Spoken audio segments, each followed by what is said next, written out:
ಉಮೇಶ್ ಜಾಧವ್ ಇರ್ಬೋದು, ಕಮರುಲ್ಲಾ ಇಸ್ಲಾಂ ಇರ್ಬೋದು, ದೊಡ್ಡ ದೊಡ್ಡ ನಾಯಕರನ್ನೆಲ್ಲ ಬಲಿ ಕೊಟ್ಟು ಅವರ ಮುಖ್ಯಮಂತ್ರಿ ಆಸೆನೂ ಕೂಡ ಬಲಿ ಕೊಟ್ಟು ನಿಮ್ಮನ್ನು ಮಂತ್ರಿ ಮಾಡಿದರು. ನೀವೇನ್ರಿ ಸರ್ ಮಾಡಿದ್ರಿ? ಪ್ರತಿನಿತ್ಯ ಅವ್ರು ಮಾತಾಡ್ತಿರಲ್ಲ ಸರ್, ಬೇರೆ ಏನು ಕೆಲಸ ಇಲ್ವಾ ಸರ್ ನಿಮಗೆ? ನಿಮ್ಮ ಇಲಾಖೆ ಬಗ್ಗೆ ಒಂದಿನ ಮಾತಾಡಿ ಸರ್. ನೀವು ಏನು ಮೋದಿ ಬಗ್ಗೆ, ಮೋದಿ RSS ಒಂದು ದಿನ ಮಾತಾಡ್ತಿರ್ತೀರಿ. ಇನ್ನು ಯಾವ ನಿಮಗೆ ಸ್ವಂತ ಸಾಧನೆ ಹೇಳ್ಕೊಳಕ್ಕೆ ಬೇರೆ ಯಾವ ವಿಚಾರನೂ ಇಲ್ವಾ ಸರ್? ನಿಮ್ಮ ಬಗ್ಗೆ ಪಾಪ ಅನಿಸುತ್ತೆ ನನಗೆ. ದಯವಿಟ್ಟು ನಿಮ್ಮ ಇಲಾಖೆ ಬಗ್ಗೆ ಮಾತಾಡಿ ಸರ್. ಇದೇ ಥರ ದಿನ ಕೂಗುಮಾರಿ ಥರ ನೀವು ಬೊಬ್ಬೆ ಹೊಡಿತಾ ಇದ್ರೆ ನಿಮ್ಮನ್ನು ಯಾರು ಮುಖ್ಯಮಂತ್ರಿ ಮಾಡಲ್ಲ. ನಿಮ್ಮ ಅಪ್ಪನ್ನೇ ಮುಖ್ಯಮಂತ್ರಿ ಮಾಡಲಿಲ್ಲ ಸರ್ ಕಾಂಗ್ರೆಸ್ಸು, ಇನ್ನು ನಿಮ್ಮನ್ನು ಮಾಡುತ್ತಾ? ಸುಮ್ಮನೆ ಇಂಥನ್ನೆಲ್ಲ ಬಿಟ್ಟುಬಿಡಿ. ನಿಮ್ಮ ವಿದ್ಯಾರ್ಹತೆ ಇದಕ್ಕೆ ಅನುಗುಣವಾಗಿ ಒಂದಷ್ಟು ಮಾತಾಡಿ. ನಿಮ್ಮ ವಿದ್ಯೆಗೆ ಮೀರಿದಂಥ ಖಾತೆಯನ್ನು ಕೊಟ್ಟಿದ್ದಾರೆ.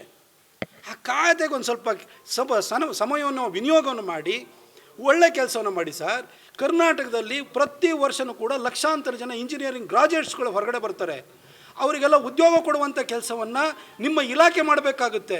ನಿಮ್ಮ ಸಿದ್ದರಾಮಯ್ಯನವರು ಯುವ ನಿಧಿ ಕೊಡ್ತೀನಿ ಅಂತೇಳಿ ಹೇಳಿ ಬೊಬ್ಬೆ ಹೊಡೆದು 2.5 ವರ್ಷ ಆಯಿತು, ಇವತ್ತವರೆಗೂ ಪ್ರಾರಂಭನೆ ಮಾಡಲಿಲ್ಲ. ನಿರುದ್ಯೋಗ ಭತ್ಯೆ ಅಂತ ಯಾರಿಗೂ ಬರ್ತಾ ಇಲ್ಲ.